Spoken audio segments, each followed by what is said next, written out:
Hi everyone, welcome to my channel. இன்றைக்கி வந்து செட்டிநாடு ஸ்டைலில் வந்து மீன் குழம்பு வைக்க போகிறோம். அது எப்படி வைக்கிறதுன்னு வாங்க வீடியோக்குள்ளே போய் பார்ப்போம்.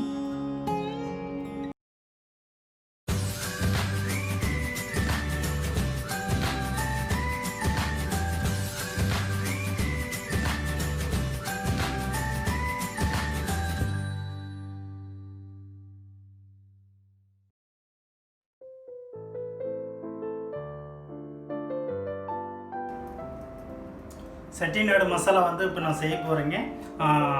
மீன் குழம்புக்கு வந்து மெயினான வந்து ஒரு அரை விதம் தேவை. அதோட மசாலாவை ஃபஸ்ட்டு பண்ண போகிறேங்க. ஃபஸ்ட்டு ஒரு பிளேனாக ஒரு ஃப்ரை பண்ணி தூக்கி வச்சுக்கிங்க. அதில் வந்து நல்லெண்ணெய் வந்து ஊற்றிக்கிங்க. தேவையான அளவுக்கு நல்லெண்ணெய் ஊற்றிக்கிங்க. அதிகமாக எண்ணெய் கூட ஊற்றிக்கணும், நோ ப்ராப்ளம். ரெண்டாவது காஞ்சி மிளகா போட்டுக்கிங்க. அப்புறம் மிளகு, சீரகம், சோம்பு மூணுமே நான் மிக்ஸ் பண்ணி ஒரு கிராம் எடுத்து வச்சுருக்கிறேன், அதுவும் போட்டுக்கிங்க. கொத்தமல்லி சீட்ஸு, கொரியாண்டர் சீட்ஸு இதுவும் போட்டுக்கிங்க.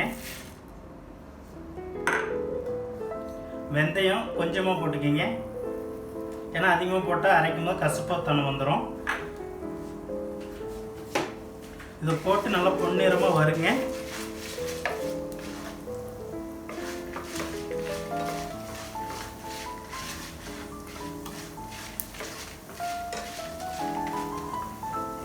இதுலேயே கொஞ்சம் சிறிய வெங்காயம் சேர்த்துக்கிங்க.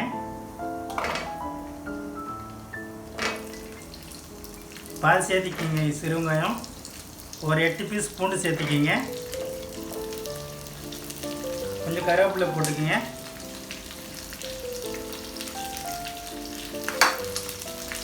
போட்டு பொன்னிறமாக நல்லா வறுத்துக்கிங்க.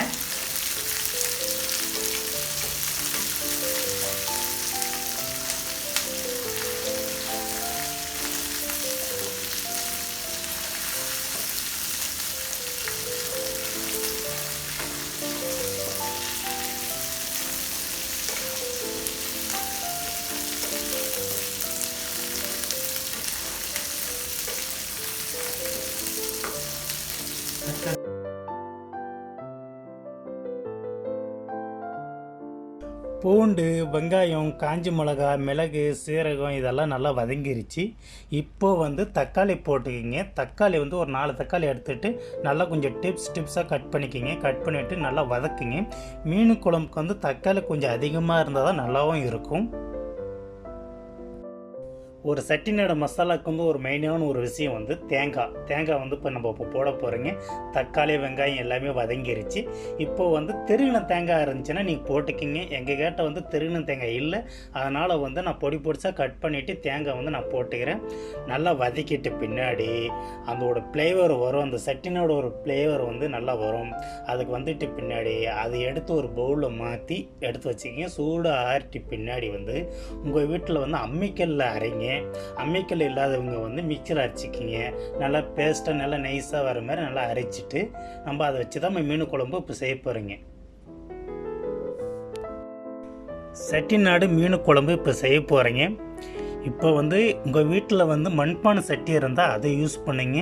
மண்பானை சட்டி இல்லாதவங்களுக்கு நார்மல் சட்டி யூஸ் பண்ணிங்க. இதேமாதிரி என்கிட்ட அந்த மாதிரி பாத்திரம் இல்லாதக்கோசம் நான் இந்த மாதிரி பாத்திரத்தை நான் யூஸ் பண்ணிக்கிறேன். இப்போ வந்து நான் ஃபஸ்ட்டு வந்து நல்லெண்ணெய் ஊற்றிக்கிட்டேன். உங்களுக்கு தேவையான அளவுக்கு நல்லெண்ணெய் ஊற்றிக்கிங்க. நான் வந்து கொஞ்சம் நல்லெண்ணெய்ன்ற தேவைன்றக்கோசம் நான் அதிகமாக ஊற்றிக்கிட்டேன். இப்போ வந்து அதோடு வந்து நான் கடுகு போட்டுக்கிட்டேன் 2 கிராமு. 1 கிராம் வந்து வெந்தயம் நான் போட்டுக்கிட்டேன். அதோடு வந்து நான் பச்சை மிளகாயும் போட்டுக்கிறேன். அதோடு வந்து பூண்டு போட்டுக்கிறேன். அதோடு வந்து நான் சிறு வெங்காயம் போட்டு நல்லா ஒரு அளவுக்கு ஒரு ப்ரௌன் கலர் வர அளவுக்கு நல்லா வதக்கிக்கிறேன். வதக்கி பின்னாடி வந்து ஒரு கருவேப்பிலையை வந்து தேவையான அளவுக்கு நான் போட்டுக்கிறேன்.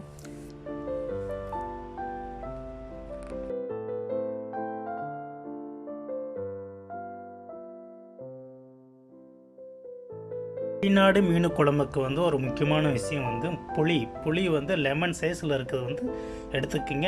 எனக்கு கொஞ்சம் புளி கொஞ்சம் அதிகமாக இருந்தால் தான் பிடிக்கும், அந்த சைஸில் எடுத்துகிட்டேன். உங்களுக்கு புளிப்புத்தானம் அதிகமாக வேணும்னா நீங்கள் கொஞ்சம் நல்லா பெருசாக எடுத்து நல்லா தண்ணியில் போட்டு ஊற வச்சு அதை கரைச்சிக்கிங்க. இப்போ வந்து சிறு வெங்காயம் பூண்டு இதெல்லாம் நல்லா வதங்கிருச்சு. இப்போ வந்து ஒரு தக்காளி நல்லா பொடி பொடிசாக கட் பண்ணி நம்ம அதில் போட போகிறேன். அதில் போட்டு பின்னாடி லைட்டாக வதக்கிட்டு பின்னாடி அதோடு வந்து கொஞ்சமாக தேவையான அளவுக்கு மஞ்சள் பொடி போட்டுக்கிங்க, 2 டேபிள் ஸ்பூன் மல்லிப்பொடி போட்டுக்கிங்க, 1 டேபிள் ஸ்பூன் மிளகா பொடி போட்டுக்கிங்க. நம்ம காரம் அதிகமாக வேணாலும் மிளகா பொடி சேர்த்திக்கிங்க. ஏன்னா நம்ம ஆல்ரெடியே வந்து நம்ம அரவி மசாலா அரைக்கும்போது வந்து காஞ்ச மிளகாலாம் போட்டிருக்கிறேன், பச்சை மிளகாலாம் போட்டிருக்கிறேன். கொஞ்சம் காரம் அதிகமாக தான் இருக்கும். பட் உங்களுக்கு காரம் அதிகமாக வேணாலும் போட்டுக்கிங்க, இல்லை கம்மியாக வேணாலும் கம்மியாக போட்டுக்கிங்க. இப்போ இதெல்லாம் நல்லா வதங்கிட்டுக்கு பின்னாடி புளி நம்ம கரைச்சி வச்சு இந்த வாட்டரை வந்து நம்ம அதில் ஊற்ற போகிறோங்க. புளி தண்ணி ஊற்றிட்டு பின்னாடி வந்து நல்லா ஒரு 2 நிமிஷம் நல்லா கொதி விடுங்க. அந்த புளி, தக்காளி, சிறு வெங்காயம், பூண்டு நல்ல ஒரு அளவுக்கு ஒரு வாசனை மாதிரி வரும். அந்த வாசனை வந்துட்டு பின்னாடி நல்லா ஒரு பச்சை வாடெல்லாம் அதில் போயிட்டு பின்னாடி வந்து நம்ம வந்து தேவையான அளவுக்கு வாட்டர் ஊற்றிக்கிங்க. தண்ணி ஊற்றிட்டு பின்னாடி வந்து இப்போ வந்து மசாலா எல்லாமே புளி தண்ணி இதெல்லாம் நல்லா கொதிச்சிருச்சு. இப்போ நல்லா ஒரு ஃப்ளேவர் கிடைக்குது.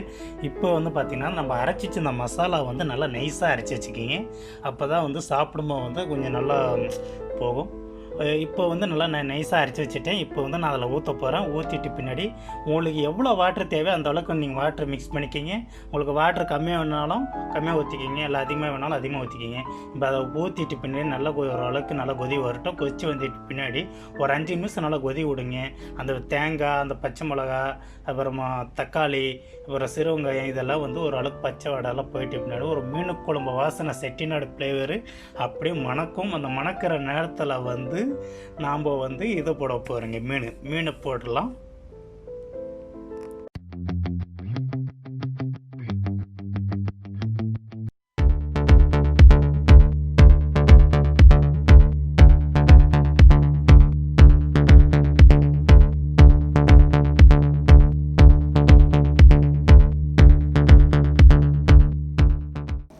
குழம்பு நல்லா கொதிச்சிருச்சு. இப்போ வந்து இந்த கண்டிஷனில் மீனை நல்லா வாஷ் பண்ணி எடுத்து வச்சுருக்கிறேன்.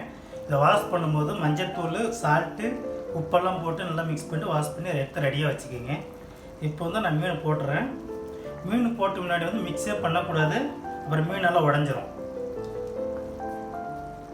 உங்களுக்கு என்ன மீன் வேணாலும் போட்டுக்கலாம்.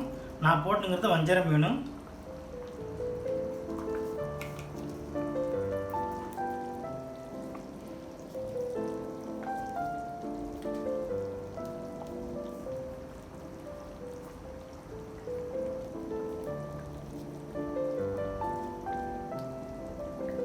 தேவையான அளவுக்கு உப்பு போட்டுக்கிங்க.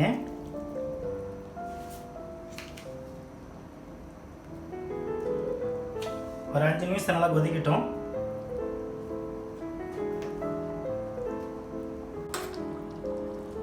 மீன் குழம்பு ரெடி ஆயிடுச்சு. இப்போ மாற்றி வச்சிடலாம் பவுலில்.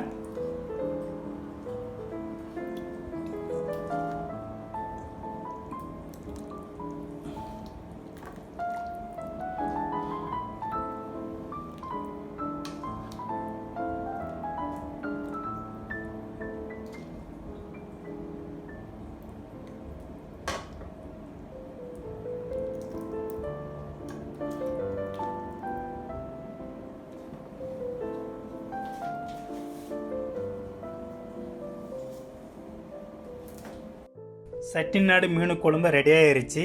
இதேமாரி எங்கள் வீட்டில் பண்ணி சாப்பிட்டு என்ஜாய் பண்ணுங்கள். நானும் என்ஜாய் பண்ண போகிறேன். இந்த வீடியோ பார்த்ததுக்கு ரொம்ப நன்றி. நான் உங்களுக்கு அடுத்த ரெசிபியில் நல்ல ரெசிபியோடு வந்து சந்திக்கிறேன். ஓகே, பாய். என் வீடியோ உங்களுக்கு பிடிச்சிருந்தால் லைக் பண்ணுங்கள், கமெண்ட்ஸ் பண்ணுங்கள், ஷேர் பண்ணுங்கள். அடுத்த நல்ல ரெசிபியில் வந்து உங்களை சந்திக்கிறேன். ஓகே, பாய்.